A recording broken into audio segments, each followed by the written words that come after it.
पटना से आपको बड़ी खबर बताते हैं। सरकारी कर्मियों अधिकारियों को बड़ी राहत मिली है। नई सरकार ने पुराना आदेश वापस ले लिया है। अब प्रतियोगिता परीक्षा देने पर रोक नहीं होगी। कर्मियों और अधिकारियों को फिर से मिलेगी परीक्षा की अनुमति। 6 अप्रैल को नगर विकास विभाग ने आदेश जारी किया था। पहले आदेश में परीक्षा देने पर सख्त चेतावनी दी गई थी। आदेश नहीं मानने पर त्यागपत्र तक की बात कही गई थी। पहले सिर्फ एक बार विभागीय परीक्षा की अनुमति थी। नया फैसला आते ही हजारों कर्मियों अधिकारियों ने राहत की सांस ली है, क्योंकि अब उन्हें ये अनुमति मिलेगी। न्यूज 18 संवाददाता रजनीश कुमार अधिक जानकारी के साथ जुड़ गए हैं। रजनीश, ये बहुत बड़ा फैसला, कैसे इस फैसले को देखा जा रहा है?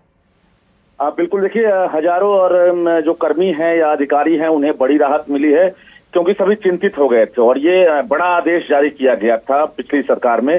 6 अप्रैल को ये आदेश जारी हुआ था, जिसमें साफ कहा गया था कि नगर विकास विभाग के जितने भी कर्मी हैं या अधिकारी हैं वो सिर्फ एक बार जो है विभागीय परीक्षा अपने सेवा काल में प्रतियोगिता परीक्षा दे सकते हैं, लेकिन उसके अलावा बाकी जो प्रतियोगिता परीक्षा है उस पर मनाही रहेगी। अगर वो आदेश का पालन नहीं करते हैं तो वो त्याग पत्र दे सकते हैं। इस आदेश के बाद काफी चर्चा तेज हो गई थी। बाकी विभाग के जो कर्मी हैं, अधिकारी हैं, वो भी एक तरह से डरे हुए थे कि आखिर उनके विभाग में क्या होगा। लेकिन इस बीच नई सरकार का गठन हुआ है और सभी विभाग के अधिकारियों के साथ लगातार समीक्षा चल रही है और इस समीक्षा के दौरान कहा जा रहा है कि मुख्यमंत्री सम्राट चौधरी ने पहल की है और उसके बाद जो है नगर विकास विभाग ने अपने पुराने आदेश को वापस ले लिया है। और ऐसे में अब जो भी कर्मी अधिकारी हैं वो आजाद हैं अब परीक्षा देने के लिए, यानी अब नौकरी करने के दौरान किसी भी प्रतियोगिता परीक्षा में वो भाग ले सकते हैं और वहां भी वो सफलता मिलती है तो नौकरी कर सकते हैं। बिल्कुल ठीक है रजनीश, आप इस खबर पर नजर बनाकर रखिए। शुक्रिया इस अपडेट के लिए। पटना से आपको एक और बड़ी खबर बताते हैं। शिक्षा में सुधार को लेकर रणनीति बनी है। शिक्षा को रोजगार से जोड़ने पर फोकस किया गया। उप मुख्यमंत्री विजय चौधरी ने इसकी समीक्षा बैठक की। अधिकारियों को कई महत्वपूर्ण निर्देश दिए गए। बिहार में तकनीकी शिक्षा को नई उड़ान अब मिलेगी। प्लेसमेंट और नेशनल बोर्ड ऑफ एक्रेडिटेशन यानी कि NBA पर फोकस होगा। इंजीनियरिंग पॉलिटेक्निक संस्थानों का विकास होगा। इंजीनियरिंग कॉलेजों पर नजर रखने के लिए नोडल पदाधिकारी भी नियुक्त किए जाएंगे।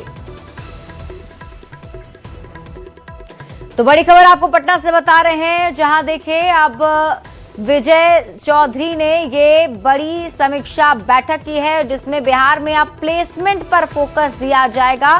खास तौर पर जो इंजीनियरिंग कॉलेज हैं उस पर सरकार की नजर होगी। कॉलेजों पर नजर रखने के लिए नोडल ऑफिसर भी नियुक्त किए जाएंगे, यानी कि नोडल जो पदाधिकारी होंगे उनका मुख्य रूप से काम जो है वो ये मॉनिटर करना होगा कि बिहार में जो कॉलेजेस हैं प्लेसमेंट और पर कहां खरे उतर पाते हैं। सीएम सम्राट चौधरी लगातार एक्शन में नजर आ रहे हैं। पटना में सीएम ने जनता से मुलाकात की, उनका हालचाल जाना और उनकी समस्याओं को सुना है। सम्राट चौधरी ने लोगों का अभिवादन भी स्वीकार किया है। तो इस वक्त की बड़ी खबर आपको बता रहे हैं, जब से मुख्यमंत्री का पदभार सम्राट चौधरी ने संभाला है तब से मिलने का सिलसिला जारी है। लगातार मुलाकातों का सिलसिला जारी है। आज जनता से सीएम ने मुलाकात की है, लोगों का अभिवादन स्वीकार किया है।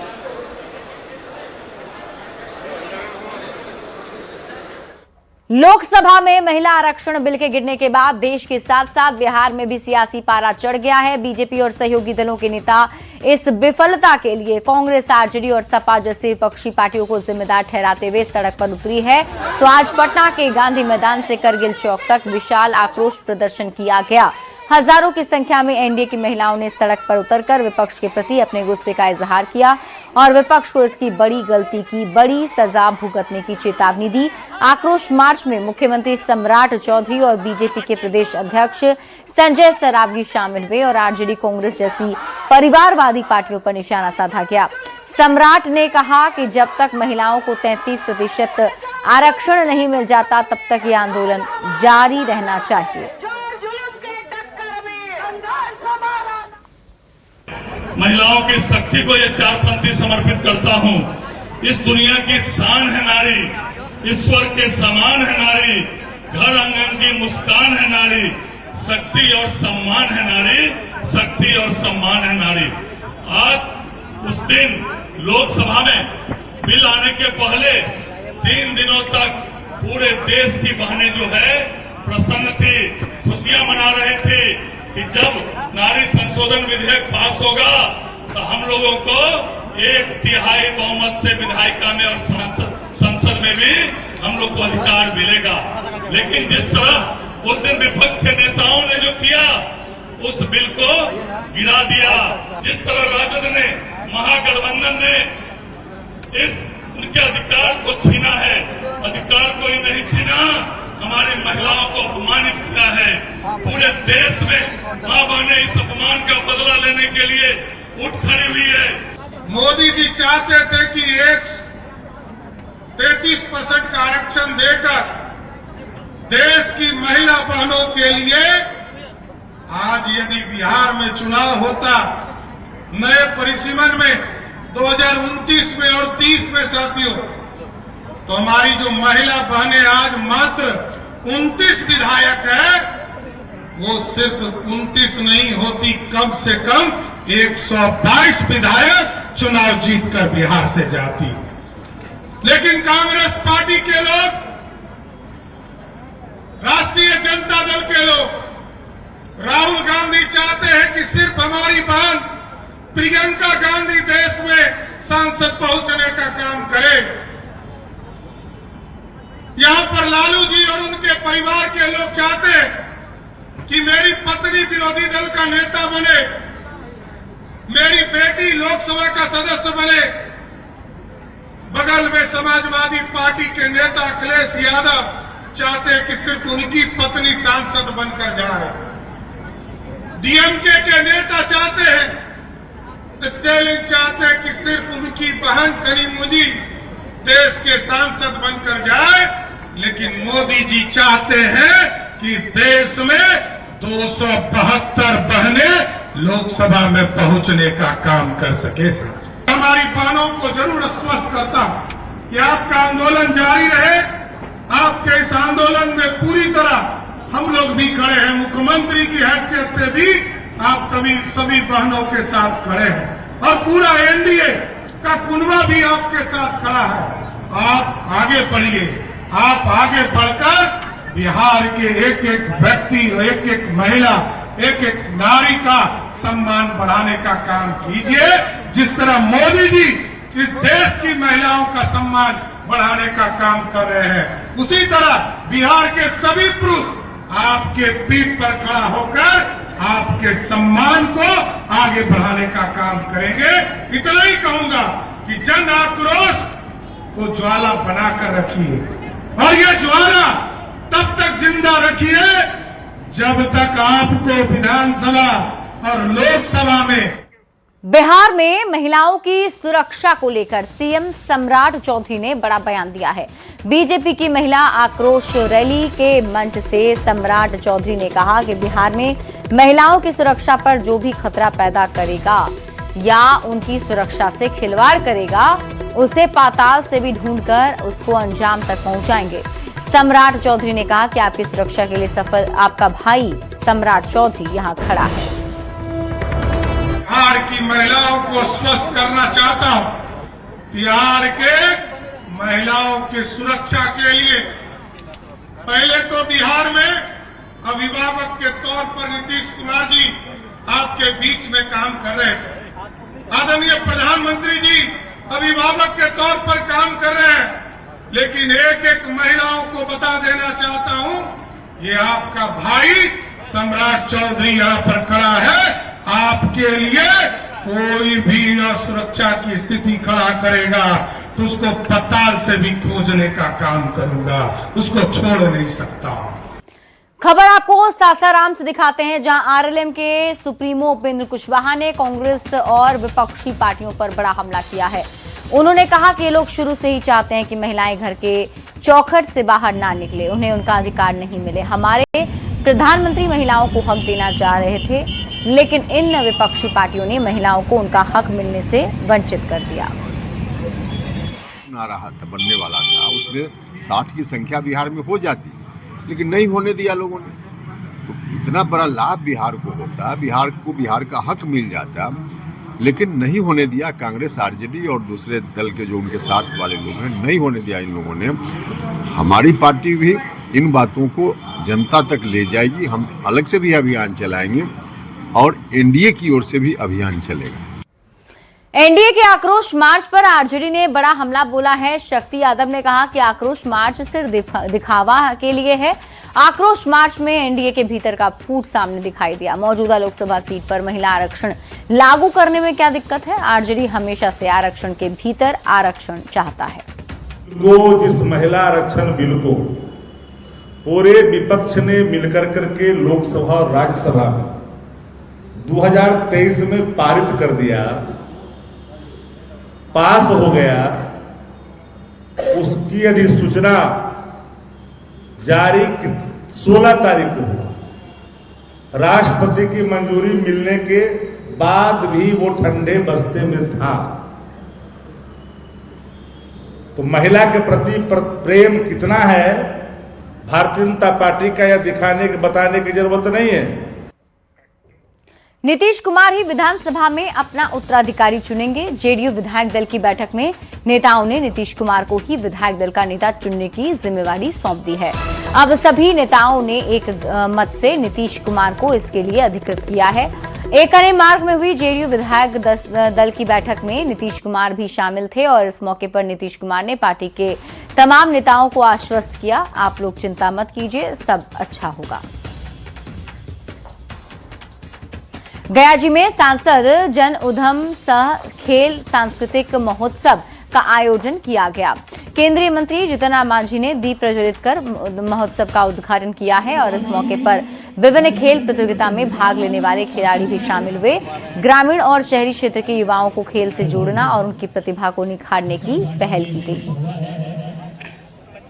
हो रहा और इसका श्रेय मैं नहीं लेना चाहता हूँ। इसका श्रेय प्रधानमंत्री नरेंद्र मोदी जी का है, जो आज समस्त देश में, भारत में, हर जिला में, हर सांसद को इसी प्रकार का आयोजन करने की बात की है। और इसमें जो हमारे जो सांस्कृतिक महोत्सव है और सांसद जन उद्यम सम्मेलन है, इसके माध्यम से उनको खेल के साथ साथ अनुशासन के साथ साथ जो आज बेरोजगारी की समस्या है, उससे सरकारी नौकरी कोई नहीं दे सकता है, उतनी नौकरियां नहीं होती है, इसलिए वो अपना हाथ जगन्नाथ समझ करके अपने को उद्यमी बने।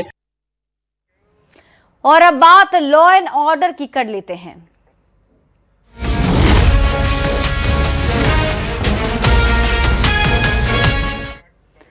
मोतिहारी से आपको इस वक्त की बड़ी खबर बताते हैं। गांजा तस्करों पर बड़ी कार्रवाई देखने को मिली है। पुलिस की टीम ने छापेमारी की है। 35 लाख रुपए की गांजा बरामद की गई। 100 किलो से ज्यादा गांजा जब्त किया गया है। गांजा के भूसा में छिपाकर रखा गया था। तो इस वक्त की बड़ी खबर आपको बता रहे हैं। पुलिस की टीम ने छापेमारी करके ये बड़ी सफलता हासिल की है। मोतिहारी से बड़ी खबर है। गांजा तस्करों पर बड़ी कार्रवाई की गई है।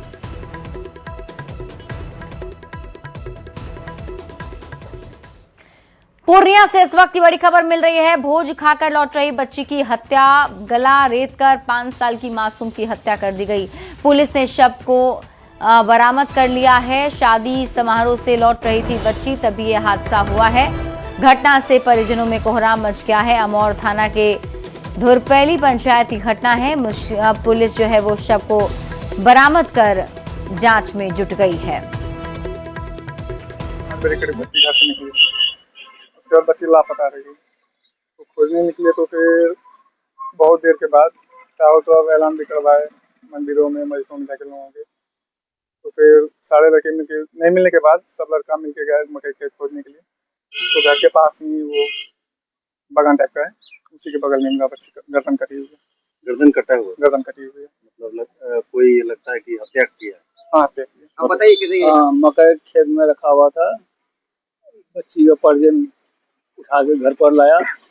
पुलिस को सूचना मिला, हम लोग गए, जाकर के उठा के पोस्टमार्टम में लाए। छपरा से इस वक्त की बड़ी खबर मिल रही है। घर से अगवा कर युवक की हत्या कर दी गई। रविवार से ही युवक लापता बताया जा रहा था। खंडहरनुमा मकान में शव मिला है। परिजनों ने हत्या की आशंका जताई है। डेरनी के दिसंबरपुर गांव की घटना बताई जा रही है। तो इस वक्त की बड़ी खबर आपको छपरा से बता रहे हैं, जहां घर से अगवा कर युवक की हत्या कर दी गई है। लड़का गायब हुआ, घर से आया था, पढ़ाई करके आया और बाद में घर पे गया, मम्मी से मोबाइल मांगा तो डांट दिया मम्मी, तो उसके लिए चला गया। और जाने के बाद अब पता नहीं कहाँ गया कहाँ नहीं, दोस्तों के साथ गया, कौन उसको पकड़ के ले गया, कहाँ गया ये तो पता नहीं है, लेकिन उसको कोई ले गया साथ में अपने, और साथ में ले जाके कहीं पे उसको रखा गया है। उसको अपहरण करके ले कर जा करके और शनिवार को रात में ही उसको मार दिया गया है। उसको गला ममोड़ कर कैसे किया गया है वो तो पता नहीं है, लेकिन अभी जो पोस्टमार्टम हो रहा है उसमें पता चल जाएगा। जिलाधिकारी के विशेष दिशा निर्देश पर पटना सिटी में तीसरे दिन भी अतिक्रमण हटाओ अभियान चलाया गया। मौके पर अनुमंडल प्रशासन की टीम और नगर निगम प्रशासन की टीम ने खाजीगला घाट से लेकर कंचन घाट तक गंगा किनारे अतिक्रमण को हटा दिया है। इस दौरान बुलडोजर और जेसीबी मशीन की मदद से सड़क किनारे अवैध रूप से बने पक्का निर्माण को तोड़ दिया है। वहीं अवैध रूप से बनी कई झोपड़ियां और कई दुकानों को भी हटा दिया गया।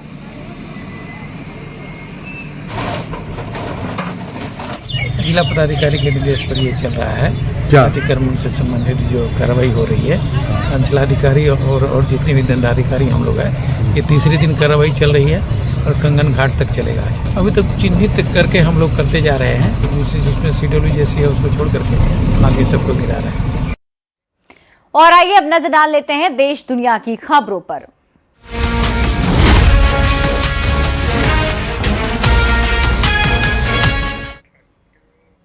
अमेरिका और ईरान के बीच जंग खत्म करने को लेकर बड़ी खबर आ रही है। अमेरिकी मीडिया के मुताबिक इस्लामाबाद में मंगलवार को दूसरे दौर की बातचीत होने वाली है। तो इस्लामाबाद में प्रस्तावित दूसरे दौर की अहम वार्ता शुरू होने से पहले ही अनिश्चितता के बादल छा गए हैं। ईरान ने अमेरिका के साथ बातचीत में अपने प्रतिनिधियों को भेजने से इनकार कर दिया है। अब ईरान की न्यूज एजेंसी के मुताबिक जब तक ईरान पर नौसैनिक नाकेबंदी जारी रहेगी, तब तक पाकिस्तान में बातचीत के लिए कोई डेलीगेशन नहीं भेजा जाएगा। ईरान ने आरोप लगाया कि अमेरिका ने ज्यादा मांगे रखी और बार बार रुख बदला। आपको बता दें 22 अप्रैल 2026 सीज फायर की मियाद खत्म हो रही है। और इस बीच अमेरिकी राष्ट्रपति ट्रंप ने धमकी देते हुए कहा है कि ईरान के पास आखिरी मौका है। अगर परमाणु समझौता नहीं हुआ तो ईरान के इंफ्रास्ट्रक्चर पर बड़े हमले किए जाएंगे। ट्रंप ने बातचीत फेल होने पर पावर प्लांट और ब्रिज को फिर से उड़ाने की धमकी दी है। तो ईरान और अमेरिका के बीच तनाव एक बार फिर से तेजी से बढ़ता नजर आ रहा है। शांति वार्ता की कोशिशों के बीच हालात लगातार उलझते जा रहे हैं। अमेरिकी डेलीगेशन के पाकिस्तान पहुंचने की तैयारी है, जहां ईरान के साथ बातचीत का नया दौर होने की बात कही जा रही है। लेकिन इस बीच ईरान की तरफ से बातचीत से इनकार की खबरें सामने आ रही हैं, जिससे डिप्लोमेटिक प्रोसेस पर सवाल खड़े हो रहे हैं। हॉर्मुज़ स्ट्रेट में हालात और भी गंभीर हो गए हैं, जहां ब्लैक आउट जैसी स्थिति बनी हुई है और समुद्री आवाजाही प्रभावित बताई जा रही है। इसके साथ ही अमेरिका ने अपनी सैन्य मौजूदगी भी बढ़ा दी है। रिपोर्ट्स के मुताबिक समंदर में निगरानी और सुरक्षा के लिए ड्रोन और रोबोट सिस्टम तैनात किए गए हैं। यानी कि कुल मिलाकर एक तरफ बातचीत की कोशिशें चल रही हैं, तो दूसरी तरफ जमीनी हालात तनाव को और गहरा कर रहे हैं। तो रणथंभौर टाइगर रिजर्व के जोन नंबर 8 में टाइगर, लेपर्ड और कूनो नेशनल पार्क से आया चीता एक साथ दिखाई दिया है। इस दृश्य को देखकर वहां मौजूद पर्यटक और वन्यजीव प्रेमियों में खुशी दौड़ गई। राजस्थान वन विभाग ने इस घटना को अपने आधिकारिक सोशल मीडिया अकाउंट पर पोस्ट किया है। गुजरात टाइटंस का मुकाबला आज मुंबई इंडियंस से होगा, यानी कि हार्दिक पांड्या और शुभमन गिल की टक्कर होने वाली है। हालांकि दोनों टीमों का प्रदर्शन अब तक साल के टूर्नामेंट में कुछ खास नहीं रहा है, लेकिन आज कौन सी टीम जीतेगी सबकी नजर इस पर टिकी हुई है। आपको बता दें कि नरेंद्र मोदी स्टेडियम अहमदाबाद में ये मैच खेला जाएगा। वहीं घरेलू मैदान पर टाइटंस को हराना मुंबई इंडियंस के लिए बड़ी चुनौती है। हालांकि गुजरात टाइटंस की टीम 6 अंक के साथ आईपीएल में दमदार वापसी को बेताब दिख रही है। वहीं मुंबई इंडियंस की टीम 2 अंक के साथ सबसे 9वें नीचे यानी कि 10वें नंबर के पायदान पर संघर्ष कर रही है।